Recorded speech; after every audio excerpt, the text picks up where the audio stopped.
A continuación, Ciudadanía, Democracia y Desarrollo.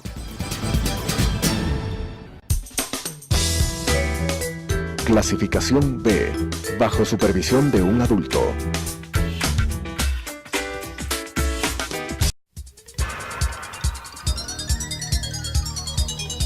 Las opiniones vertidas en este espacio por la producción y dirección del programa son de exclusiva responsabilidad de sus autores y de quienes intervienen en ellos.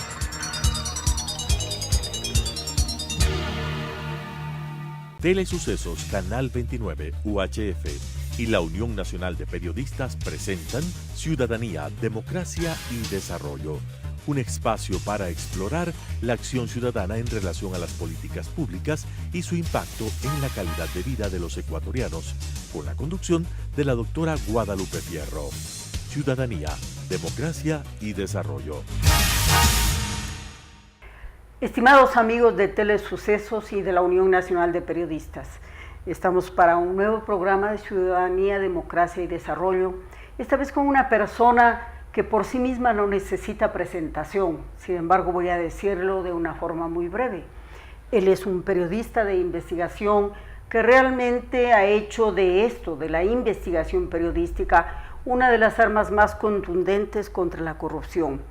Ha trabajado en la prensa escrita, El Universo, en Vanguardia, pero sobre todo ha desarrollado una extraordinaria batalla contra la corrupción, ejerciendo el periodismo investigativo en los portales Mil Hojas y Focus. Bueno, una de sus múltiples medallas, condecoraciones anticipadas creo yo, es el hecho de que en esta batalla ha sido cerrado, creo que es uno de los ecuatorianos al que más le han cerrado la cuenta en el Twitter. Bienvenido Fernando Villavicencio, un hombre que ustedes lo conocen aquí en el país y que es la persona más idónea para hablar de un tema que nos duele en lo más hondo a los ecuatorianos, el tema de la corrupción. Fernando Villavicencio, periodista de profesión, activista y líder político, creo que por convicción. Bueno, sí, es una mixtura de todo. Gracias, Guadalupe, honrado de estar acá y de contar historias dolorosas. Todavía no hay buenas. Bueno, aunque el dolor bien manejado y esta resistencia que se ha hecho, como digo yo, de un puñado de comunicadores, porque no soy solo yo, hay muchos nombres. Yo creo que este país, a quienes debe sin duda la poca democracia que queda y que va recuperándose, la libertad que se va recuperando, sin duda es una gran deuda al periodismo de investigación. Más o menos, y digo yo, incluso más que los actores políticos, que son los llamados a defender la institucionalidad y la democracia, el periodismo de Ecuador en particular, y se puede ver comparando con otros países, el periodismo de investigación de Ecuador ha dado un ejemplo de valentía, de profesionalismo, y que sin duda merece ese respaldo. No lo digo por los colegas que han acompañado este camino. Y hay que decir, Fernando, que también este periodismo está, no solamente ahora, ha dado, digamos, esta muestra de valentía y coraje, por lo cual la patria en realidad ha quedado en deuda, porque es igual el caso de Eugenio Espejo, es igual el caso de Pedro Moncayo, es igual el caso de una enorme pléyade de periodistas de investigación que en el pasado, como Luciano Coral, conmovieron al país por denuncias tan graves como la venta de la bandera. Bueno, hoy estamos viviendo algo similar, una cuasi venta de nuestra nacionalidad al señor Hassan. Tú hiciste un reportaje muy interesante sobre ese tema y hay algunas entregas que todavía prometes sobre el tema. ¿Qué es lo que en realidad uno puede ver? Porque aquí hay una cosa muy importante. Ocurren tantas cosas a la vez, una tras otra, que vamos perdiendo un poco el hilo, la lógica que hay de todo, detrás de todo esto. Por ejemplo, el capítulo Hassan es un capítulo que, más allá de lo vergonzoso que es para la diplomacia ecuatoriana, ¿no?, debe tener un significado en esta lucha por el poder mundial. ¿Qué pasa? ¿Qué hay ahí? Por convicción y por una condición de colegas. Deberíamos, como comunicadores, estar defendiendo y en la cantera de Julian Assange. Pero el proceso de de nacimiento, crecimiento de esta figura global con las nuevas tecnologías es altamente polémica. ¿Por qué? Porque él asciende abanderado de una lucha por el acceso a la información, por la sociedad del conocimiento, por la transparencia, por la lucha contra la corrupción, lo cual son principios universales y básicos del periodismo. El tema llega al punto en el que él se convierte a un país en el escenario de un pacto político que conduce a una visible conspiración de grandes potencias. Claro, de las investigaciones que he realizado y que hemos realizado conjuntamente con varios colegas de Guardian de Londres y otros colegas de acá de Ecuador, se puede advertir que el asilo a Julian Assange fue un pacto político de protección y silencios entre el gobierno de Correa, el gobierno de Vladimir Putin y Wikileaks. ¿Por qué digo esto? Porque las primeras investigaciones que ya se han publicado conducen con claridad a ver que a partir de 2010, cuando Wikileaks realiza las últimas filtraciones importantes, revelando incluso corrupción en el gobierno de Correa, su vinculación con las FARC, la venta de los bonos del Ministerio de Finanzas y los conflictos en Coca-Cola o Sinclair, a partir de esas filtraciones hay un silencio total hasta el día de hoy. Y ahí, por ejemplo, aparece una figura muy cercana al gobierno de Alianza País en Londres, que es este señor Fidel Narváez, quien conduce el acercamiento con Assange, y se dan los preparativos 4 o 5 meses antes de la formalización del asilo, que ya la embajadora Ana Albán empezó a adecuar la embajada para que él llegue. Es decir, esto te da con claridad la muestra de que aquí hubo un asilo político pactado. Programado. ¿Para qué? Todo conduce a pensar que Assange tiene una llave de una gran caja fuerte de silencios y de casos de corrupción. No hay otros que contar. Ahora, lo grave sería pensar que lo que significó una bandera de lucha legítima se haya convertido en un sistema de chantaje, ¿no? Tú controlas la información y la filtras en la medida que te es rentable para tus propósitos políticos. Y aquí el caso de Assange nos vuelve a lo siguiente. Lo típico en el asilo es de que alguien perseguido va y se refugia en una embajada X, pero acá tú estás diciendo que meses antes de que el señor Assange entrara a nuestra embajada, se le empezaron a hacer las adecuaciones de sus habitaciones, de sus aposentos, para que él estuviera ahí en refugio. Entonces, esto implica que es una operación política a gran escala, en la que interviene una gran potencia. Y aquí viene un problema, más allá de que el pago, según tú lo acabas de decir, haya sido el silencio sobre la corrupción aquí en el Ecuador. Es decir, ahí terminan las filtraciones de Wikileaks sobre lo que tiene que ver el Ecuador. Aquí la presencia de Rusia nos dice algo muy importante. Claro, y muy grave en el escenario político internacional. De los reportajes publicados en conjunto con Guardian, se pueden, y nosotros hemos publicado acá en Plan B, en Mil Hojas y ahora en Periodismo de Investigación La Fuente, 5 listas, o sea, los 5 años, con todas las visitas que recibió Julian Assange a la embajada. Entonces uno se puede advertir que la vida de Assange en este hotel que convirtió nuestra embajada no era una vida de artista, de periodista, no, era una vida de conspiraciones.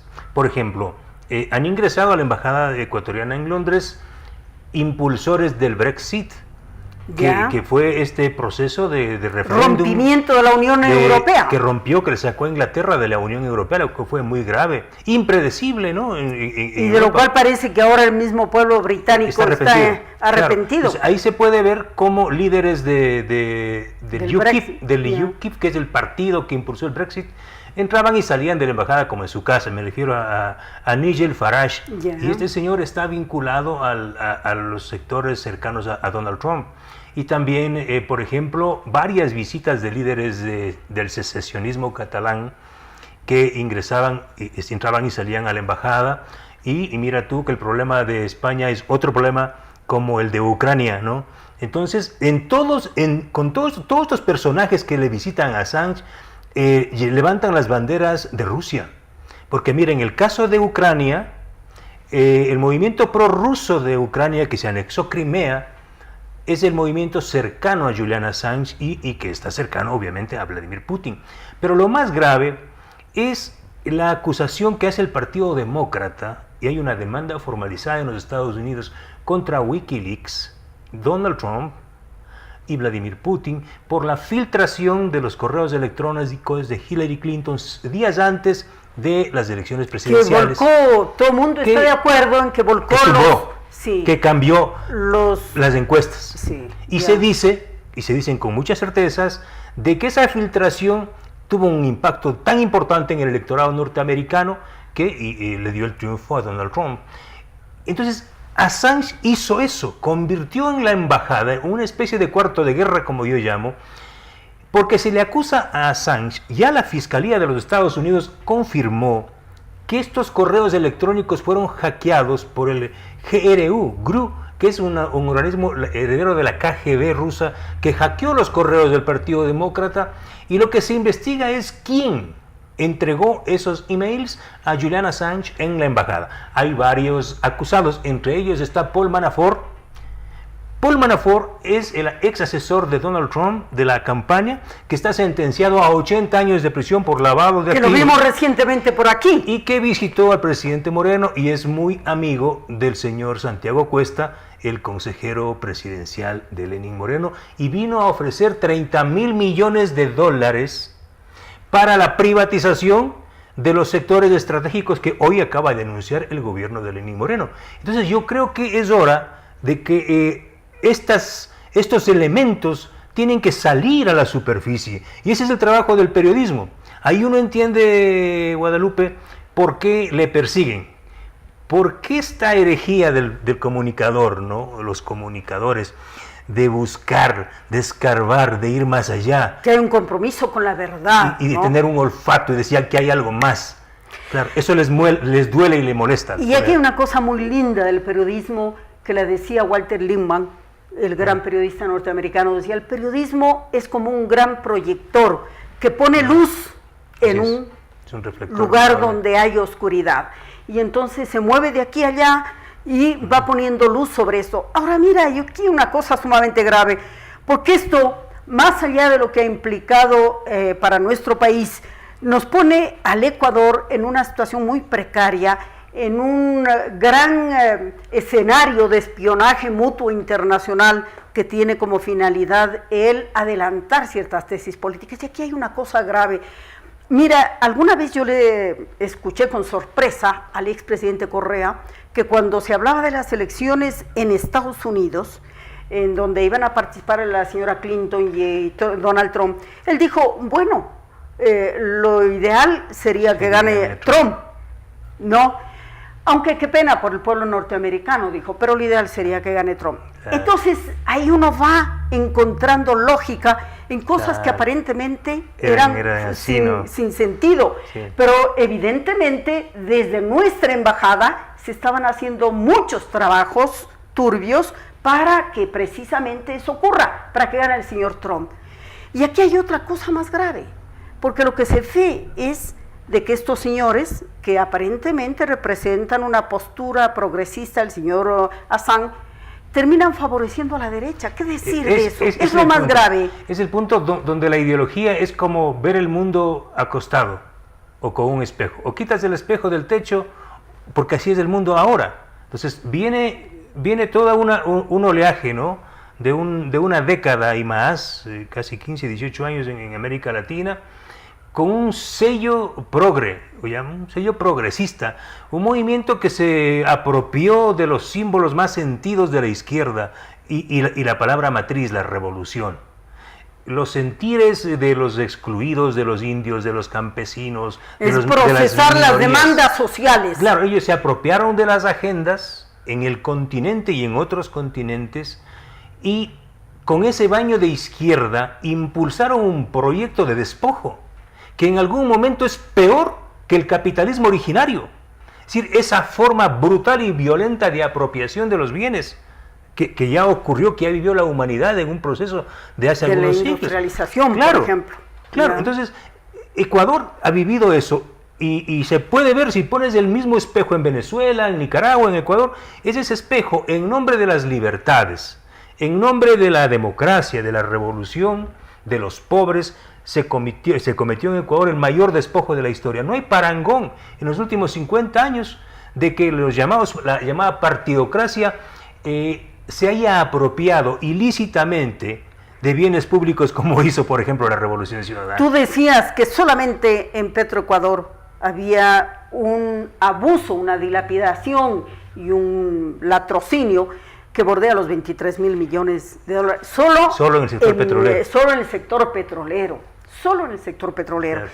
Y ahora que tú has vuelto la mirada hacia nuestro país, hay una cosa que preguntarle. Bueno, si hay alguien que puede hablar de grilletes, es Fernando Villavicencio, quien fue, creo que tú y Clever estrenaron precisamente, casi Claro. estrenaron el uso de estos artefactos.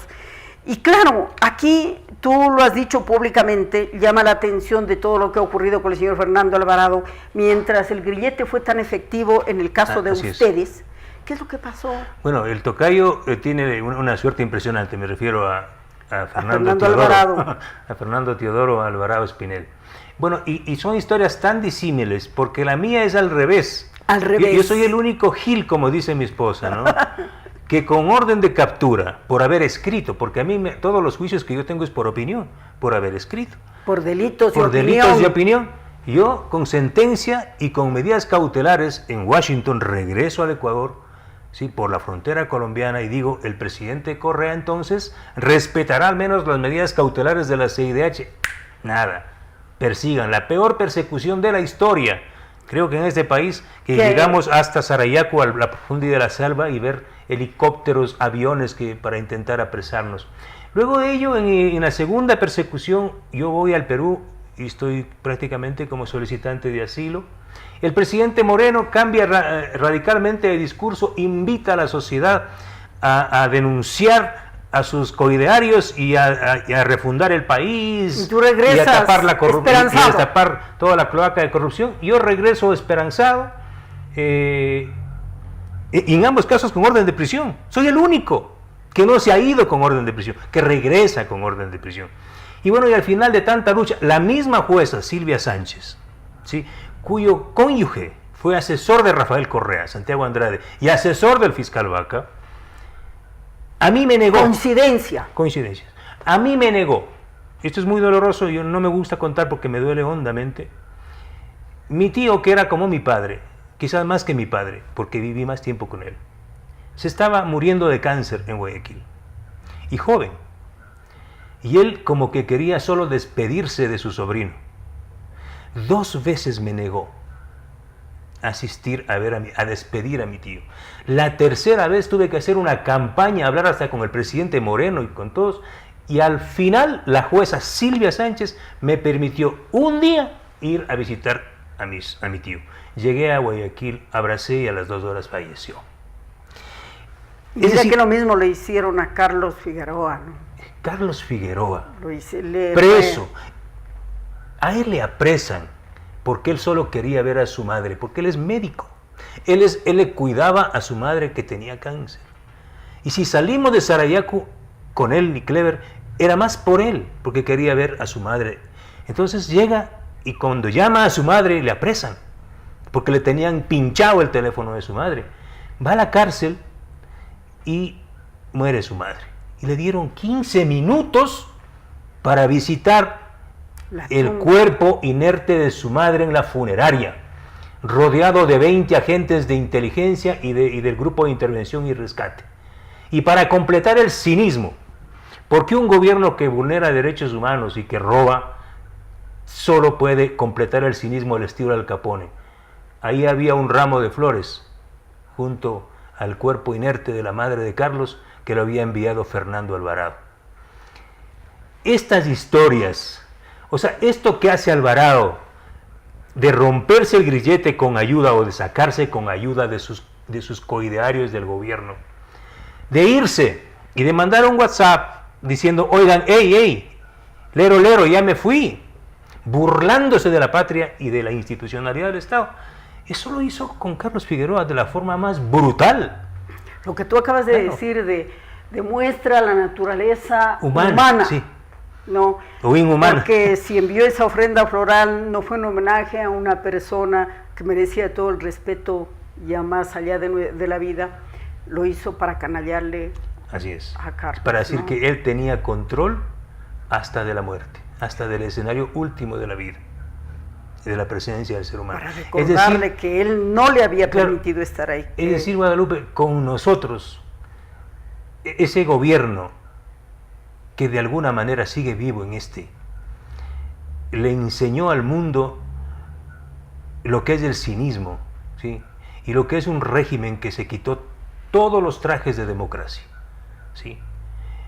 Y que persiguió de forma tan infamante a quienes les revelaron sus costuras, porque lo que hizo, o lo que hicimos un grupo de periodistas de este país, fue desvestirlo, desnudarlo en la vía pública. Si el periodismo no se jugaba como se jugó, ellos siguieran en el poder.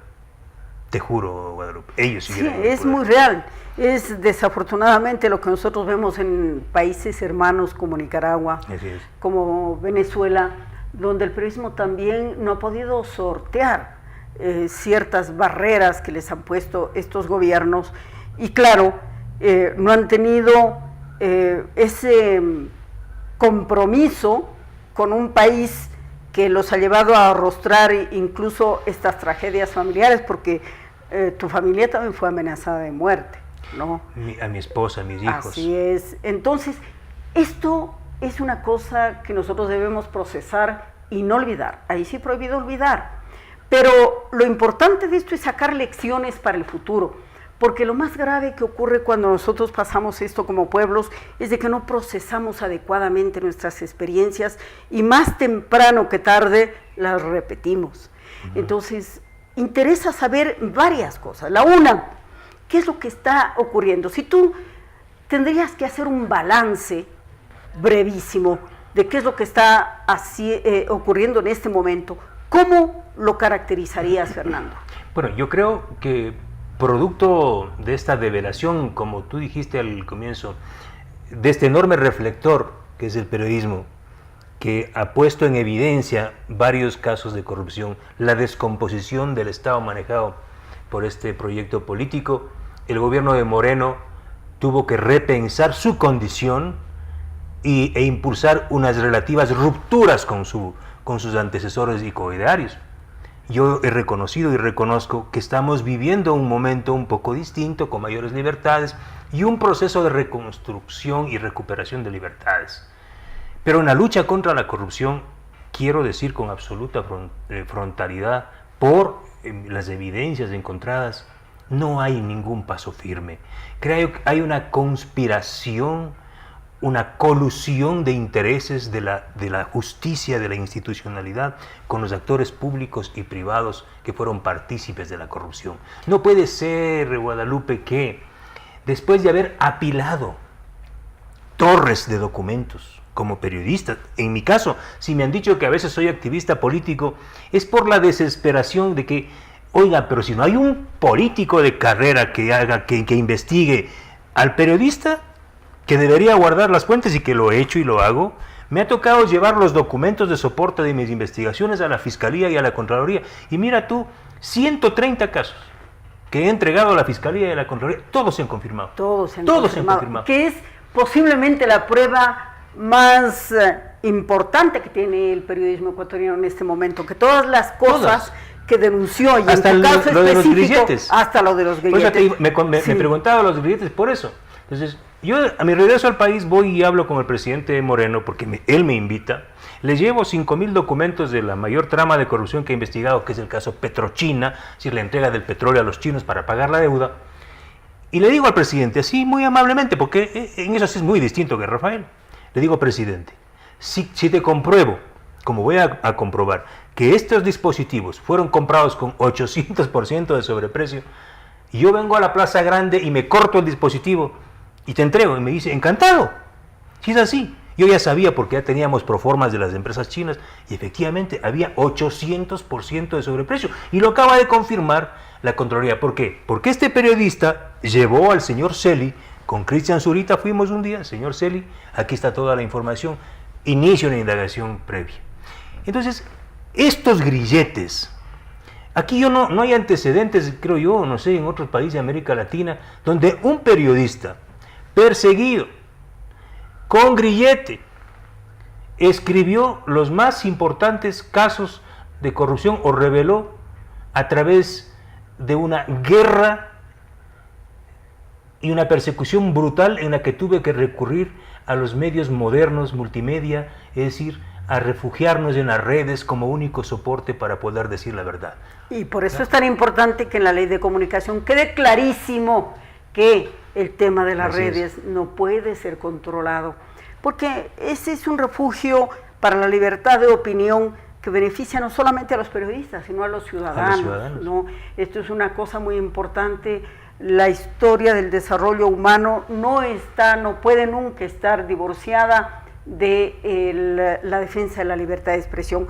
¿Todavía sigues con el grillete? Por fin, porque si no, este sería el momento de ir a dejar a la Plaza Grande un pequeño monumento adicional, ¿no? Donde los héroes, ir y dejar. Esto es por la libertad. A mí sí me perseguían, a mí me llamaban cada 2 horas a las 2 de la mañana, señor Villavicencio, conecte, señor Villavicencio, ¿dónde está? Aquí estoy, pues ustedes tienen que saber. Es decir, es increíble, lo que hicieron con Alvarado es una ofensa, una burla despiadada a este país, y actuaron desde adentro y al más alto nivel. Ahora, creo que esa artimaña que él utilizó, me parece que es realmente una cosa que le va a pesar mucho, porque creo que esto ha abierto la puerta para que las cosas relativamente cambien. Tú acababas de decir lo grave que es que en el gobierno mismo se exprese esta corriente, y lo acaba de reconocer el secretario de Comunicación, que dice que todas las instituciones del Estado tienen topos, es decir, espías dentro, agentes dentro del correísmo que actúan, que estorban, como en este caso tú señalas, de la justicia. Claro, ¿no? y cada uno de ellos lleva un espejo. O sea, cuando alguien dice algo de eso, se saca el espejo y se ve, porque muchos de ellos están ahí. O sea, el 70% del gabinete y de los funcionarios de alto nivel del gobierno son correístas, confesos. Se formaron, es más, eran jóvenes. Durante una década se formaron, maduraron como buenos burócratas ahí. O sea, por ejemplo, el ministro de Justicia, 10 años fue correísta, compañero de revolución de Fernando Alvarado. 10 años, es como tener una familia. O sea, es el gobierno más largo, de los más largos que hemos tenido. Más que las dictaduras. Dime una dictadura de 10 años. No hay en el Ecuador. Las dictaduras han sido cortas. Así es. Estos gobiernos que supuestamente democráticos son los que han hecho eso. Entonces, yo creo que si el gobierno del presidente Moreno no da un giro radical, y ya es cuestión de horas, muy pronto se van a robar hasta el quirófano y no habrá cirugía mayor. Y hay que poner mucho ojo, aquí ya se avecinan las elecciones, y esto va a ser un momento crucial para saber hasta qué punto todas estas cosas han aterrizado políticamente y pueden tener una expresión real de cambio hacia la ciudadanía. Bueno, esto es apenas un abreboca. Un poquito. Porque Fernando Villavicencio tiene muchas cosas para contar, muchísimas cosas para contar. No hemos hablado de ningún caso. Así es, no hemos hablado, como bien dice Fernando, de ningún caso. Y cada caso ameritaría un programa. Así es que vamos a volver a molestarte, Fernando, claro, porque el país necesita ese reflector que le permita a la gente saber, enterarse, informarse y hacer uso del más sagrado de los derechos después de la vida, que es el derecho a la libertad de expresión y de opinión. Muchísimas gracias, volveremos pronto. Las opiniones vertidas en este espacio por la producción y dirección del programa son de exclusiva responsabilidad de sus autores y de quienes intervienen en ellos.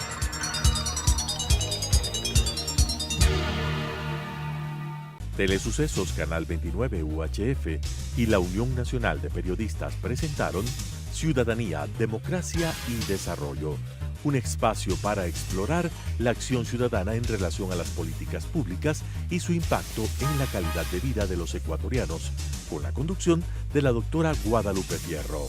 Ciudadanía, Democracia y Desarrollo.